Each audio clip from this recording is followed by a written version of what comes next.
she'll be on my TikTok page sometimes. I'm like, I don't even have her on Snapchat or Instagram, like nothing. So it's just, I don't post anything. I don't post it. So just once in a while she'll be on free. So her TikTok must be blowing up. Yeah, I'll ask her. I'm like, oh, I recognize that last name, and I'm pretty sure I recognize the first name. I'm definitely Mary's daughter. Because he's actually Watertown, right? Yeah, we live up at Hazel. So, thank you. Of course.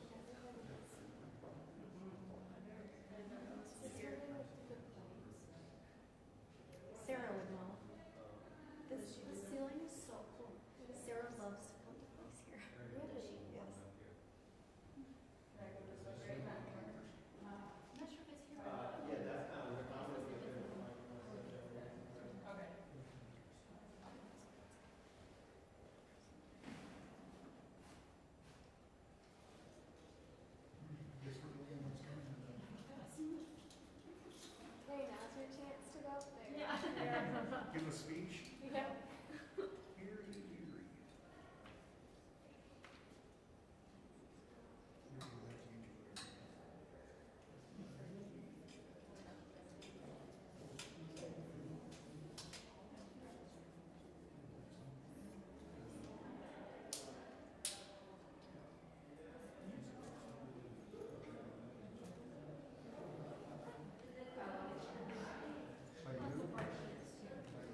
Can you hear okay, Jeff?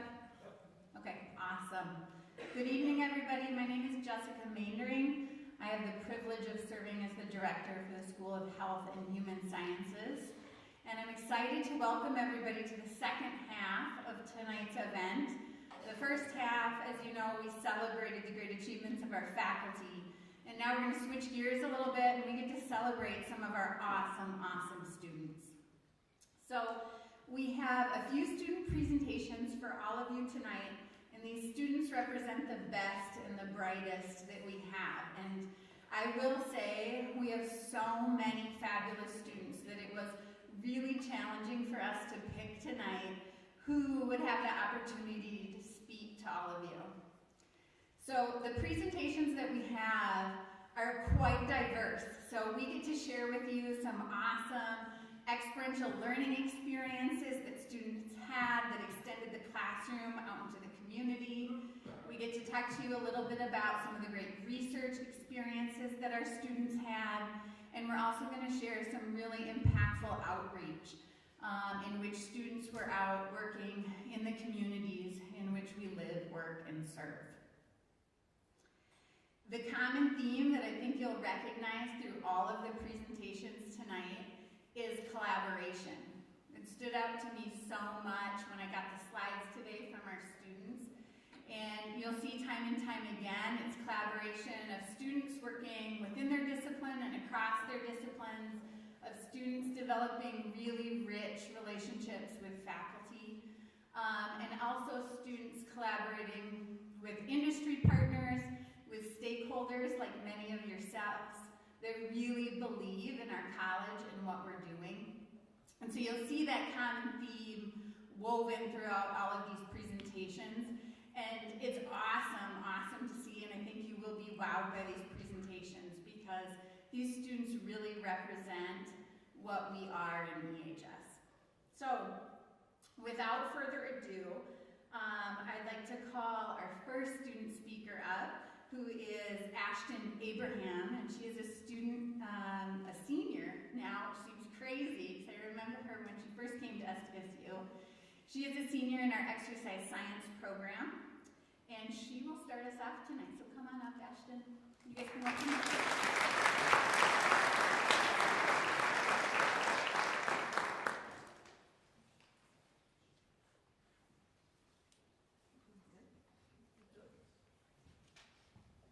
Hi everyone. I'm honored to have been granted this opportunity to speak with you today. And I appreciate your time as I reflect on my journey here at South Dakota State University. SDSU was a part of my life long before I ever stepped onto campus as a student. With parents who are proud SDSU alumni, I grew up surrounded by the blue and gold, attending Jackrabbit games, hobo days, youth camps, and plays. There was always something about this place that felt like home. And when it came time to choose a college, I knew there was nowhere else I'd rather be. It feels like just yesterday, I was a nervous freshman, full of uncertainty and questions about what the future would hold. Looking back now, it's amazing to see how much I've changed, not just in what I've learned, but in who I've become. I know I wouldn't be the person I am today without the support and opportunities I've been blessed with here at SDSU, and for that, I am forever grateful. After starting the exercise science program, I truly got to know my professors and classmates. The past 2 years, I had the privilege of working alongside Dr. Berry on a research project. Her mentorship has played a pivotal role in my academic journey. Through this experience, I developed skills in scientific writing, analyzing data with statistical methods and software, assisting with data collection, and conducting literature reviews to shape research hypotheses and methods. Other research opportunities allowed me to work with diverse populations, including collegiate athletes, where I administered maximal and submaximal stress tests, and with older adults this past fall, where I got to collaborate with and assist Dr. Shoemaker in scheduling and conducting pre- and post-assessments. Undergraduate research is just one example of how my professors have challenged me academically and pushed me to step out of my comfort zone. In addition, the curriculum and hands-on lab experience within the exercise science program helped me develop practical skills that I would soon be able to apply in a clinical setting. This became even more evident when I was blessed with the opportunity to complete my field experience with the Human Performance Lab at St. Jude Children's Research Hospital. The month before I left, I was a bundle of nerves, overwhelmed by the uncertainty of what to expect. Would I be good enough? Would I be safe in Memphis? Could I set the bar high as one of the first students accepted from SDSU and make everyone here proud? Though these questions first filled me with doubt, I now see how each challenge and experience at SDSU that I mentioned above shaped me and ultimately helped prepare me for the incredible opportunity at St. Jude. There, I performed physical function assessments on childhood cancer patients and survivors, ranging from infants to individuals over the age of 70. My classmate and I could take the initiative and jump right in because our site mentors trusted us, and we believed we had learned the necessary skills from SDSU to succeed in that environment. When I arrived on campus on day one, I was immediately drawn to a quote by Danny Thomas displayed on the wall. "Success has nothing to do with what you gain in life or accomplish for yourself. It is what you do for others." This is truly exemplified and carried out in all the work being done at St. Jude. Getting to know the patients and connecting with them quickly became the highlight of my day, providing a sense of fulfillment far more significant than achieving 100% on an exam, something I once thought was the ultimate measure of success. I've realized that forming these connections is one of my greatest strengths and something I didn't give myself enough credit for before. I genuinely love talking to the patients, and it was incredibly rewarding to see the impact we had on each other. A connection that goes both ways, reinforced by a simple smile, a hug, a handhold, or even their kind well wishes for my personal life, school, and career. I vividly remember one moment that made my entire week. As I was walking from the office to the lab, I noticed a little girl smiling and waving excitedly in the distance. As she got closer, I realized it was a patient I had met during my first week, the same week she had arrived on campus. Over the weeks, I continued to see her, forming a bond with her. On my last day, I had the chance to say goodbye, just as she had prepared to return home in the coming weeks. It was a bittersweet moment that just reinforced how meaningful this experience had been. Another example that comes to mind is a sweet, yet sassy little girl.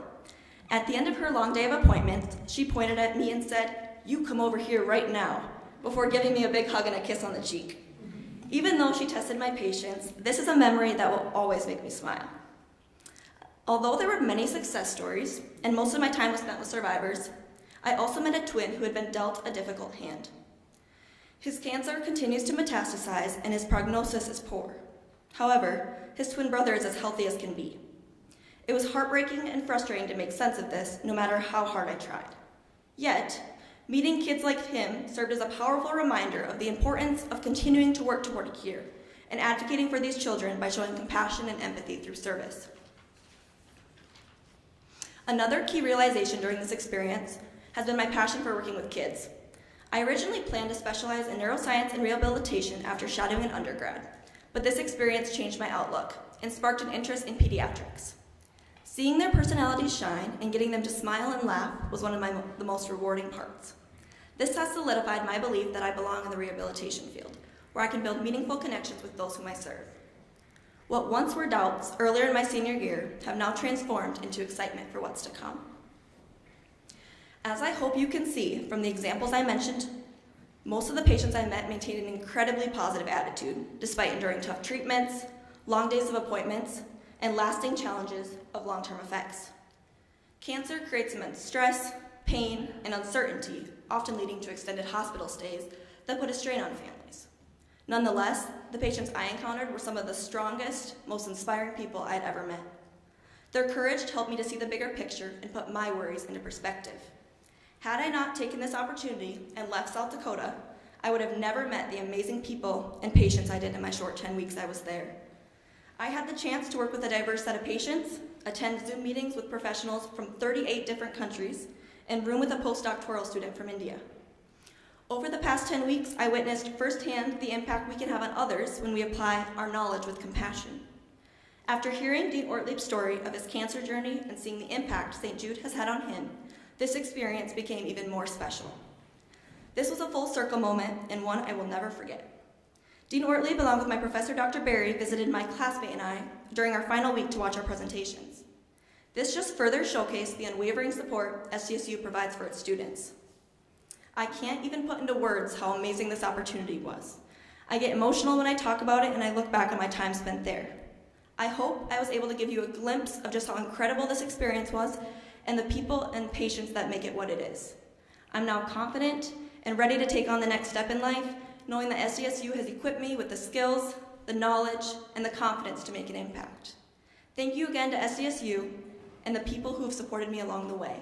I'll forever be a jackrabbit.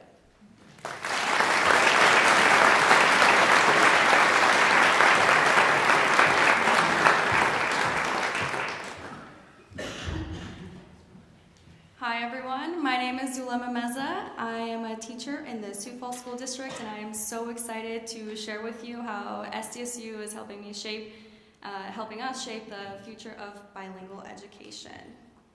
So a little bit about myself. I teach in the Spanish immersion program in the Sioux Falls School District, so I'm a language teacher born and raised in Sioux Falls. I did my undergraduate degree at SDSU, and as I mentioned, now I teach in the Sioux Falls School District in the two-way immersion program, a specialized Spanish immersion program, and I'm currently seeking my Master's of Education in Educational Administration. I'm going to pose to you 3 questions I asked myself when I decided to pursue this degree. Why educational administration? Why SDSU? And what's the impact of bilingual education? I'm going to take you into my corner of the world a little bit. The first question that I asked myself, why educational administration? This was a tough one because it's hard to take on a leadership role and it is a lot of responsibility. But being that I piloted the two-way immersion program, its first year and my first year of teaching, it put me into these decision-making rooms where I was able to voice its design and structure because it was so early in the program, and put me in a point where I could really connect with families through community outreach.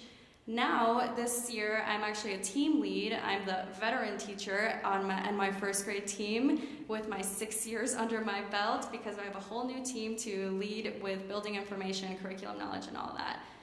By being thrusted into these roles, informal leadership roles, I noticed that I had some leadership skills I needed to develop, and also that there were general leadership needs in my school district and in our area, especially regarding bilingual and accessible education.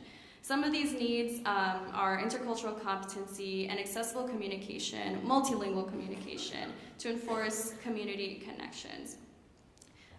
Specifically talking about two-way communication where we're not just giving a translated output in Spanish to families, but families are also able to return some feedback. One of my biggest accomplishments, I would say, is Somos Uno. It's a big end-of-the-year festival I started 4 years ago at my school of Hayward Elementary. It means we are one, and it's a group of partnerships and organizations that we bring together at the end of the year to really celebrate our differences and diversity. We represent multiple cultures. We have a big Hispanic culture and population as well too, so that's something I have a personal connection to, and also the community does as well. Also, in case anyone is curious, I have to do a little plug. If you want to know a little bit more about the Spanish immersion program, go ahead and scan the QR code and it'll take you to the Sioux Falls School District website. Right now we have 3 Spanish immersion schools and they're all really unique and different. I had to put a little plug in there. Which brings me to my next question. Why at SDSU? Of course, I had an amazing undergraduate experience with Modern Language and Global Studies Department and the Education Department. I had and have outstanding professors that provide curated learning experiences, and I know that SDSU is a leader in local and national research. Another big factor I wanted to include, and kind of this whole presentation surrounds the work I've done through my internship in the educational administration. We're working on things such as applying leadership theories, working on public relationship skills, using data to drive decisions, doing curriculum evaluations, and of course, leading in an ethically and culturally responsive way. Through this, the NELP standards, the National Educational Leadership Association, I'm able to work on these skill deficits that I know I had at first and I know there is a need for in modern educational leadership. Before I go into the third question, I want to be culturally responsive and address where we are now. It's my belief that multilingualism is the future of a globalized society, and I'll give you a little stats that you can see here about our South Dakota EL, English learner population. So as of the December 2024 stats, in our public schools, we had about 8,000 students who qualify for English learning services, and about 100 in non-public schools. Out of those 8,000 in the Sioux Falls School District, we teach 2,600 with 106 languages spoken. This is a 400 student increase in just the last 2 years, and a 30 language increase too. So 30 more languages than 2 years ago. It is growing rapidly. At my school, Hayward Elementary, where my heart lives and learns, we have 240 of those students from the Sioux Falls School District that are English language learners, which makes up 35% of my school's population. One big celebration that South Dakota has in being a leader in bilingual education, or the emergence of the bilingual education programs, is the Seal of Biliteracy. We had the Global Seal of Biliteracy, and now recently, this past year, we acquired the State Seal of Biliteracy, which is essentially a seal or stamp that students get with their high school diploma that establishes the work they've done to become biliterate and bilingual. Finally, I bring you to the question, what is the impact of bilingual education? I believe it leads to engaged communities, an educated and well-equipped workforce, and also offers opportunity for social mobility for vulnerable populations that may not have any other way out. For me, in my story, education was a large impact. My dad came to this country seeking a change of generational poverty, and it was instilled in me that education was the way out. And of course, it helped that I had a natural love of learning and love for school. And while I entered SDSU undecided, I knew I wanted to be a lifelong learner, and so it was only natural that I went into education.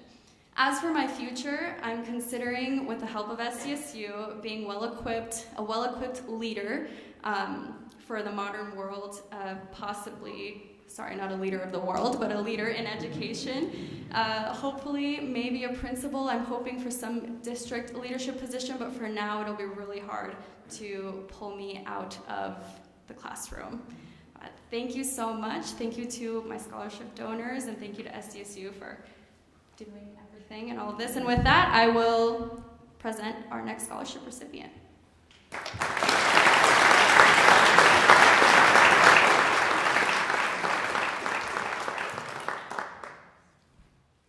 So, I'm a little short. So my name is Jessica Nestor, and I am a graduate I graduated at SDSU, but I am a graduate student in the Student Affairs, so the CHRD program, or Education, Counseling, and Human Development program. So my presentation is more research-based. So it is, who am I navigating dual racial identities in college? So what this is we are looking at dual racial college students facing unique identity challenges. So some of the common issues that we found within the research that me and two other people did, that they're not here unfortunately, class and sports, was that a lot of these students felt the pressure to conform to a single racial identity. They also did social struggles or code switching, which is where they had to switch depending on what identity or what group of people they were with. And just a double consciousness of, is it wrong if I say this word with this person? Is it wrong if I say it with this person? And often we found that colleges lack tailored resources. And we found this with our third-year student and our PhD candidate. So we did look at Wren's ecological theory of mixed race identity development. So there, Wren found five identities. So the first one is monoracial, and that is where the student identifies with the non-dominant ancestry. So if you grew up in a white household, but maybe you present as black, that is a non-dominant ancestry. We also found, Wren, has multiple monoracial identity, which is their parents' heritage. So maybe they grew up in their culture, but they also identified with some of that mixed heritage. We found multiracial, which is a unique, they were exposed to both culture. Extraracial is something that the United States doesn't have. So we see that a lot in African culture. So the Agobe tribes, a lot of South African tribes, just to name a few.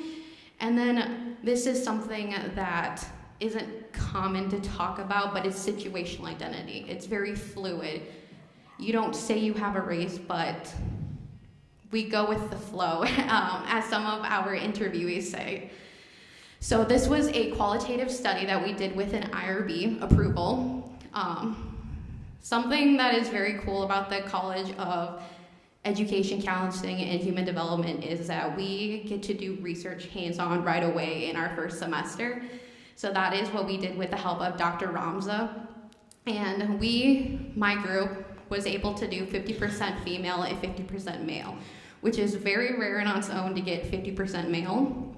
And we had a freshman, a junior, a third year, and a PhD candidate, and everybody was mixed and international, so again, we got to see everything. Within our results, we found that there was a pressure to choose an identity, not from themselves internally, but from other people, whether that was family, whether that was friends, even faculty within the SDSU campus even. We also found that it was a sense of resilience and empowerment trying to find out who you were as a person. But as they were finding themselves, we found that those upperclassmen, that junior, that third year, that PhD candidate, if it wasn't for the support of the Multicultural Center, the student organizations, and some of those faculty mentorships that we have, those students wouldn't be able to identify themselves as a situational identity. As we can see, student 1 growing up was a monoracial identity, but coming here and the support of those people and those placements that we have became situational identity. Same for student 2. Student 3 didn't see themselves as a situational identity. They really felt that they wanted to adhere to the tribe that they came from, which we support. We wanted to protect that. But because we have African Night and those clubs and everything in the international office, he's able to support that identity. And then with student 4, again, that situational identity coming here, being with those offices. So again, not the pressure from themselves, but from other people. And then we got mixed answers when we asked in our interview, because again, qualitative study, we're asking questions. We saw that students were bullied their first 2 years. There was a lot of mental health impacts. But if it wasn't for the fact of our departments reaching out and having those student counselors and the counseling services, there wouldn't be those situational identities coming out. Some recommended practices and professional practices we came up with in my group. One thing that we want to preface is there is no one correct answer for dual racial identity, multiracial identity. Everyone is different, everyone faces different challenges. But offering development to faculty and staff and just understanding and having those conversations. One thing that one of the students said was that I'm a human first before my identity. And that's something I really want to preface. I am a human first before I am my identity. And then just having access to diverse role models. One of the students in our interview said, "Did you know there's only 2 faculty that are Black on campus?" We didn't. We didn't even think about that. So just connecting them with mentors, whether it's in the community, on campus, stuff like that. I do want to plug that our group was accepted to Dakota, which is a student affairs conference, and I will be presenting our research and our findings to Dakota in Region 6 conference in Bloomington, Minnesota. May 8th, I found this official date. These are my references, and I just want to acknowledge the participants and thank them for the study. Without them, this wouldn't have been possible. I also want to thank the IRB board, because again, without them saying, yes, you can do it, I wouldn't have been able to do this. And thank you to Roz and Justin for being participants and helping me through this research. And then I will let Meta TVs go.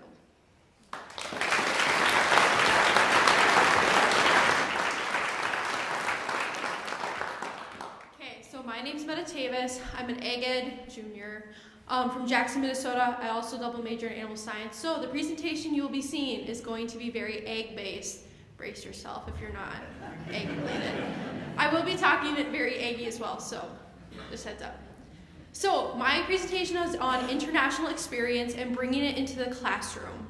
I went to South Africa this spring break through a travel abroad experience that we were offered through the College of Agriculture, Food and Environmental Science. This is just a brief course description. And then the instructors, so Dr. Ganda, he's a breeding and genetics professor. He's the boy.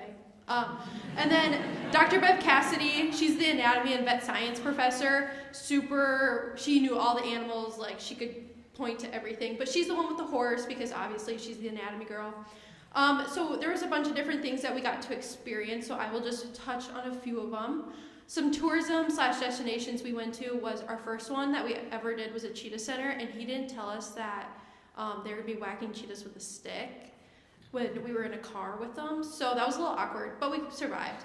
And then there were some museums that we toured, so this is about the Voortrekkers and them making their way to South Africa and kind of taking it over. And then this is a baby rhino with its mom rhino, because we went on a safari our last day, and that was kind of our big hurrah. Some tours that we did that were egg-based, so here comes the egg, was a dairy farm that was dairy goats, sheep, and dairy cattle, but they also had pigs to kind of move their compost around. And then we went to a very nice horse stud. They're very competitive, but they're not prone to theft. So I think I should have mentioned is South Africa is very prone to crime, theft. There's a very high employment rate, like 33% of South Africa is unemployed. So we were like, well, do you worry that your horses will get stolen? He's like, nah, there's not a market. We have the market, they don't. So they train their horses through moves and through sounds. So basically they had a bottle with some rocks in it, and they would shake it to kind of get the horse to go a little faster, and then they would whistle to slow it down. So I thought that was really cool. It's like you train your dog to sit when you say something. Well, they did it to a horse, and I was like, okay. Cattle farms, so they use AI, not artificial intelligence, artificial insemination, and embryo transfer, which is the ET. That's on some Ankoli breeds, and they have really long horns. So if you see these really cool color-hided cows, it might be an Ankoli from South Africa, but they're bred for their horns and hides, and then they have an average birth weight of 18 kilograms, which if you're one of the exercise science people, maybe you might know what that is. But it's about 38. That's when my biathlon test, and we will not be doing that. Some other tours that we did was bull testing center, a cotton gin, a sunflower field. We saw an entomology unit that had over 3 million bugs. We darted some game, and then we toured a game auction, and there was so much more. But my main thing that I didn't realize is I would learn a lesson there that wasn't taught by the instructor.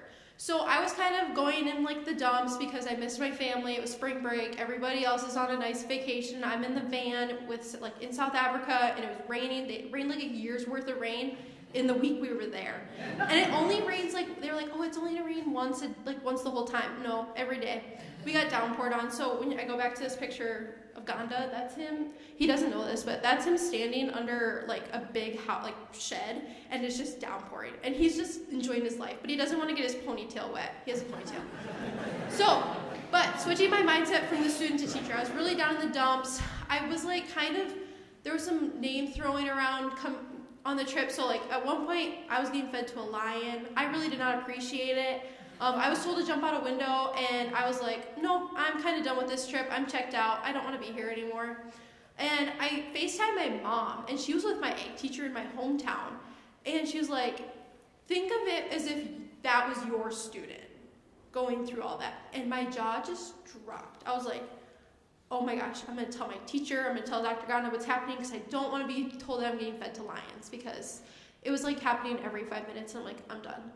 So I told him, and he's like, I'm so sorry, if it comes up, I will stop it. But that was one of the main things, if you're in a certain situation and you feel uncomfortable and you're with a teacher, imagine if you were the teacher, what would you want your student to do? That's one of my biggest lessons I took away from this trip, even though it wasn't taught. So next is moving it into the classroom. I may have smuggled 10 pounds of candy in my suitcase. I was at like 49 pounds. I was like, booyah. So I do observation hours in Dubrook, South Dakota, so about 15 minutes from here. And we did a food evaluation on different candies that I smuggled back to the US. I'm pretty sure it's legal though, so don't fight me. But basically, this was a bunch of different candies that I brought back. We did a whole lesson about food in South Africa and like the difference between McDonald's. So they have waffle fries, fun fact. But they got to taste, I showed them a big presentation of all the food we got to eat.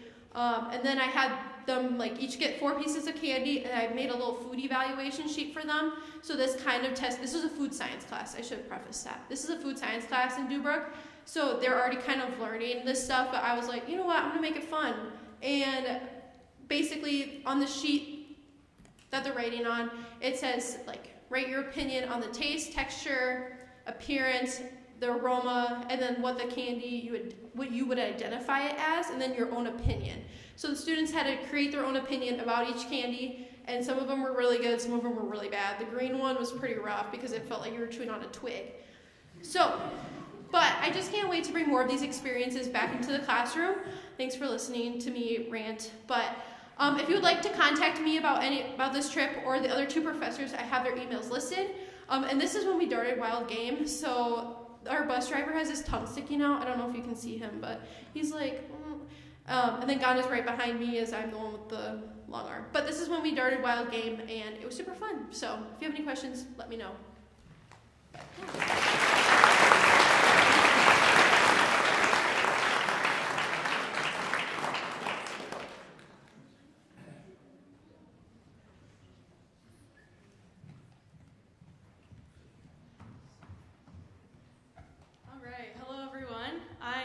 Julia Neufeld.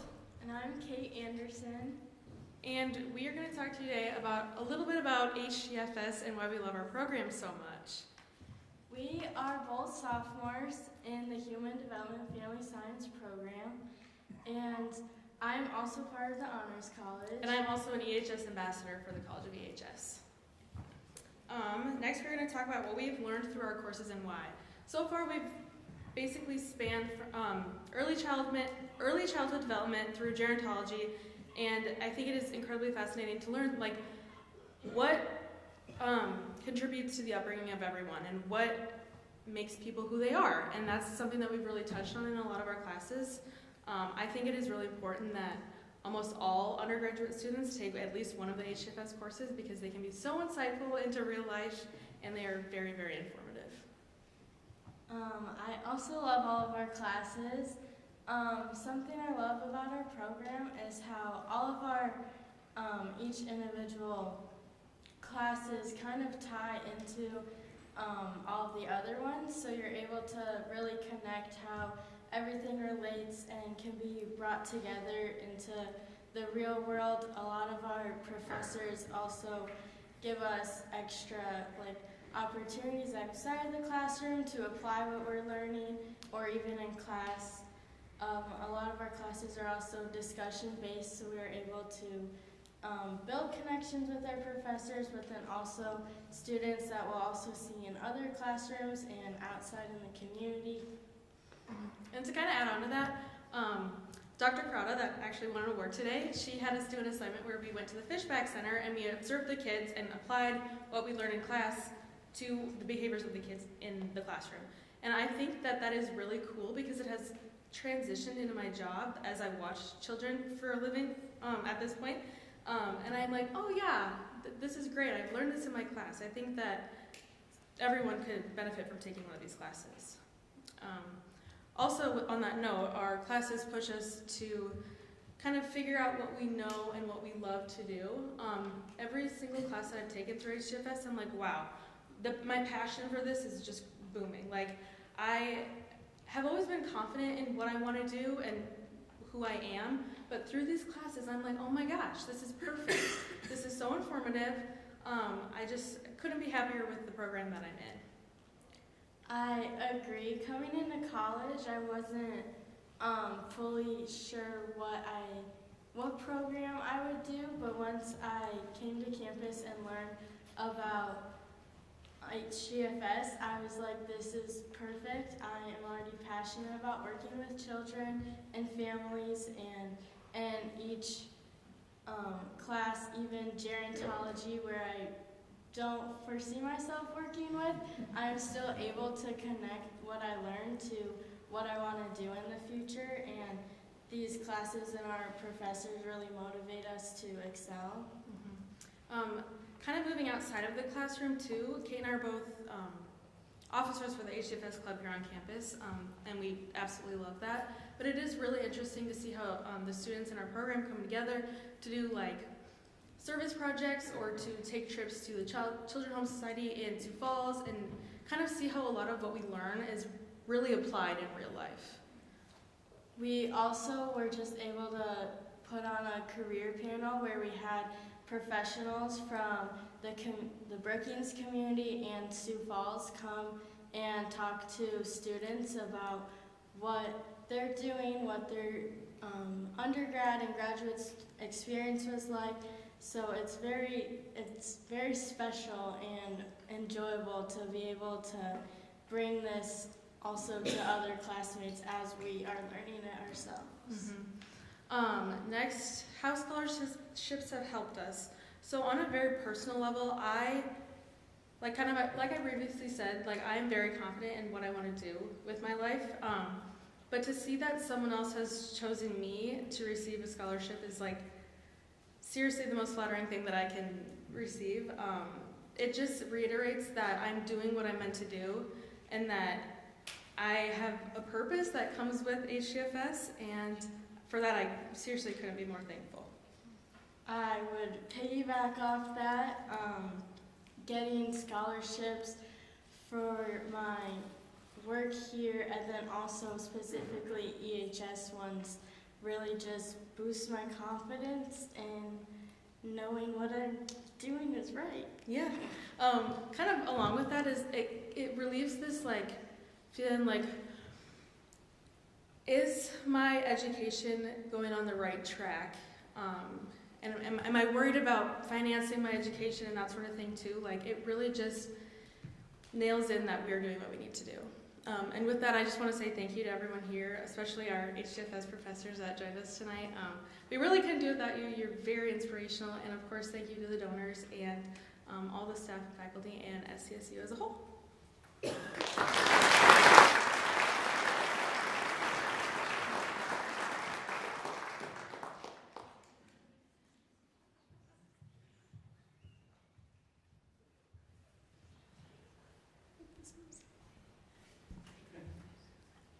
All right, hi everyone. My name is Laura Bogue, and I'm a senior in the Nutrition and Dietetics Master's Program, which, yes, Go Nutrition, which is the program that's a little complicated and hard for everyone to figure out. But I am super grateful to be a part of that. First, I'd like to thank everybody for being here tonight and for committing your time and resources to the College of EHS. My father has always told me that success is where opportunity and preparedness meet. And tonight, I'd just like to share with you some opportunities that the College of Education and Human Sciences and SDSU as a whole has given me. So I decided to apply for the Nutrition and Dietetics Master's Program my sophomore year after I sparked an interest in sports nutrition. This combined undergrad and graduate program has given me the opportunity to gain real-world experience in the clinical nutrition setting. It's challenged me to apply my knowledge of anatomy and physiology and nutrition, and given me a chance to educate others in nutrition. This semester, our cohort took part in educating elementary students about nutrition through GAP, which I'll talk on in the next slide, and then also the Dakota Food RX Recipe Development Program. I don't have a picture of it on here, but it's basically a food prescription program where individuals that have a chronic condition and are qualified for the program receive a box of produce, and as students we got to develop recipes for them to use. So these are all minimal ingredient, minimal process, that sort of thing, so that individuals taking part in the program can learn how to cook with those foods. So this is GAP. GAP is the great after-school place in Brookings. Some of you may know of it or have children in it. But this semester we had the opportunity as students to develop nutrition curriculum, which included a lesson about a topic in nutrition. So we focused on My Plate and emphasized the different components of the My Plate, and then also talked about things like fueling your body right with hydration and different things like that. So this is just a few pictures that we had, but like I said, we got to develop curriculum and then do a fun activity that was interactive, and then give them a snack that incorporated the food that we talked about with them. I've also had the opportunity to serve as a student engagement coordinator in the Nutrition and Health Sciences Club. For the past 2 years, I've been a part of this, and in this role, I've been able to promote nutrition and health, coordinate student and club engagement, provide opportunities for community involvement and volunteering, and these have included things like picking apples for local charities, getting involved with other student organizations, serving in the local student food pantry, Jack's Cupboard, and then feeding Brookings. We've also prepared meeting topics that have hopefully been insightful and helpful for the student population. Things like nutrition myth busting, how to meal prep and cook healthy in the dorms, and different topics like that that we hope to encourage students with. SDSU has also given me the opportunity to compete on the women's track and field team. Not only has this opportunity pushed me, but it's also provided me with incredible teammates and coaches who have helped me to grow as an athlete in person. Balancing athletics and academics certainly has not been easy, but I would not trade this experience for anything. Being an athlete also exposed me to the Fellowship of Christian Athletes, which has allowed me to get involved with the community in other ways. Through this organization, I had the opportunity to coach flag football for 1st to 5th graders this fall, and then host sports camps, and even travel to South Africa.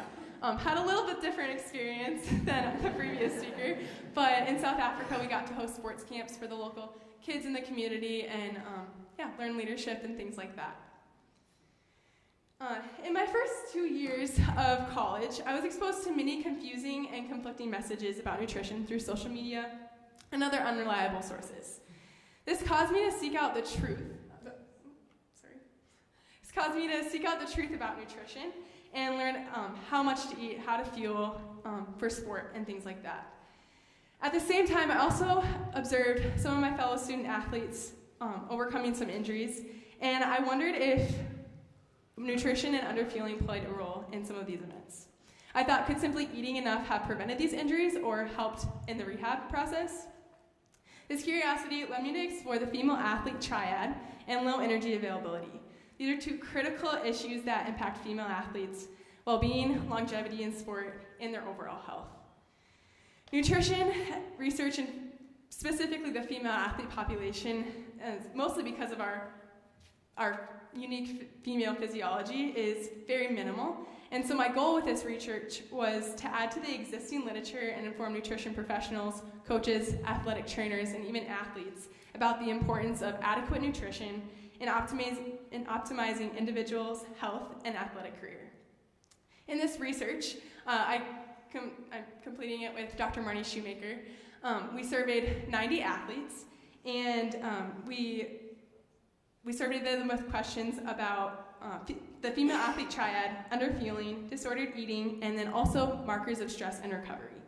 We offered them the ability to receive their dietary intake results with recommendations according to their sport, so this would help them with fueling as well. With the help of Dr. Marnie Shoemaker, we were able to identify the prevalence of low energy and nutrient intake in these athletes and how they may be linked to higher stress and overall lower recovery or ability to recover. Next, SDSU gave me the opportunity to be involved in the Honors College, and this opportunity challenged me to reach my academic potential through higher level coursework, allowed me to make meaningful connections, and provided me with the resources to excel academically and professionally.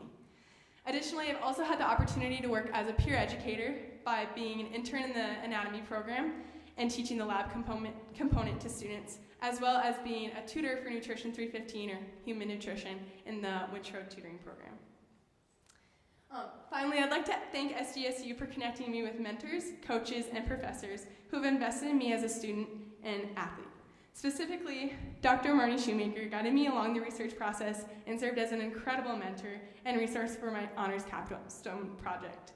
She equipped me with all the knowledge and tools to complete my project and championed me throughout the process, which is what I'll be presenting next week at the undergraduate research. Additionally, I was able to be a part of something called the SDSU Alumni Mentor Program, where I was connected to a current registered dietitian, Molly Urias, who gave me a lot of opportunities to shadow and get involved in the clinical setting with nutrition. When I think about my career at SDSU, I'm overwhelmed with gratitude and so thankful for all the opportunities, challenges, and the people that connected me with SDSU. Thank you.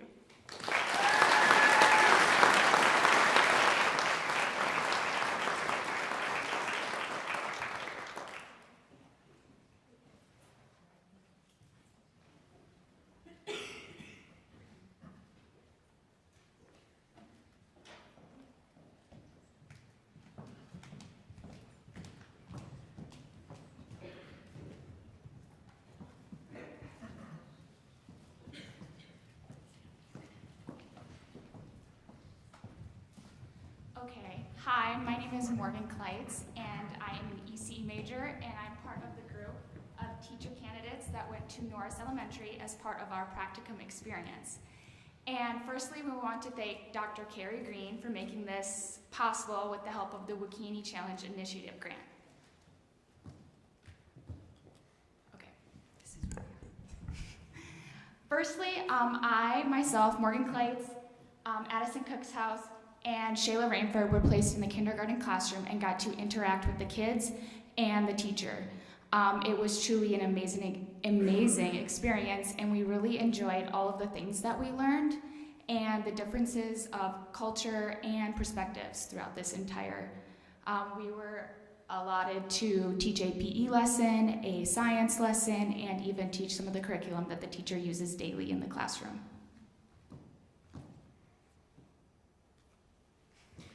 I'm Lillian Mockler. Me and McKenna Schlumbum were in the first grade classroom out there. It was truly, there's no other words than an incredible experience. So what's up here is some of the lessons that we did. So they got to do some science exploration and some crafts, and then we incorporated the Osheti Shakawin essential understandings into all of our lessons. So that's what you see with the drum. And then they got to work, and it was great because we got to experience countless different things in that week. So. Hi, my name's Caitlin Walcher. I was in the second and third grade classroom with Ainsley Plock and Ella Peck. We had a great time, honestly. There's not much to say other than that, and I think you'll kind of hear that as we all speak on this. Again, yes, these were our kids. It was, yeah, there's really not much to say other than that it was truly a life-changing experience. And I think I speak on behalf of all these ladies when I say that this trip made us all better educators, and it truly did change what we will do with our future when it comes to education. Hi everyone, I am Abby Hartman, and me and Rachel Sickler were in the 4th and 5th grade classroom. Our class is up there on the left, and they were the sweetest 4th and 5th graders I've ever met. And we were in Mrs. O'Brien's class, and she's in the upper right. And we got the opportunity to go to our 4th and 5th grade basketball game, and it was an awesome experience. They would look back while they're running down the court and wave at us. We were maybe a little bit of a distraction, but it was so happy to see their smiles on the court. And then this was me doing my lesson. I did it on the 3 branches of government, and then Rachel did hers on family structures, and we just overall had an incredible experience. So as part of this practicum experience, we were supposed to do a community service projects. And so one of them was making a bulletin board. And then on top of that, we also attended the basketball game, like Abby said, which was a lot of fun to cheer them along. But we came up with a clever slogan for the bulletin board, and we had a lot of fun making it together. And then on the next slide, the principal, Mr. Brown, asked us to plant flowers in front of the school to help brighten the kids' day when they came to school. And then a lot of the 4th and 5th graders were in the Black Pipe Singers, so we got to attend their practice, and they would sing to us daily, and they were here this past fall, and that's kind of when we first got to meet them, and they're just amazing singers, and it was a great opportunity to see their practice. The principal, Mr. Brown, is incredible at creating community in his school. And so these are just a few of the examples. So all around the school, there's different sayings in Lakota and English. So the students hear it all throughout the day, and it surrounds their entire experience. So his attention to making the community strong at that school is, in my opinion, one of the most incredible things.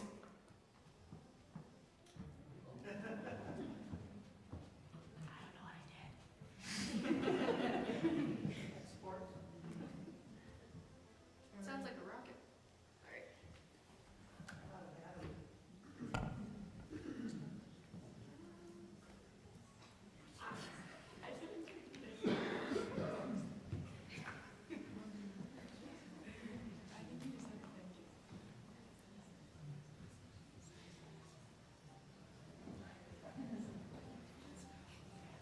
Okay, well, while she's working, okay, yeah, we'll be okay.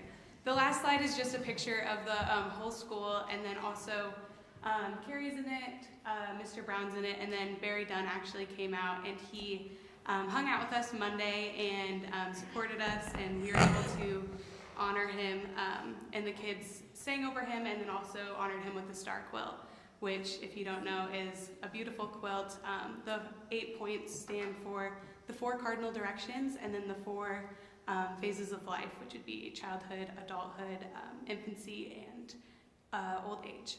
So yeah, that was a really great opportunity, and I think that's pretty much all we have. So thank you all for everything that you guys have done. Your generosity and everything that you do is what makes it so that we can do what we do. So thank you, and yeah, have a great night.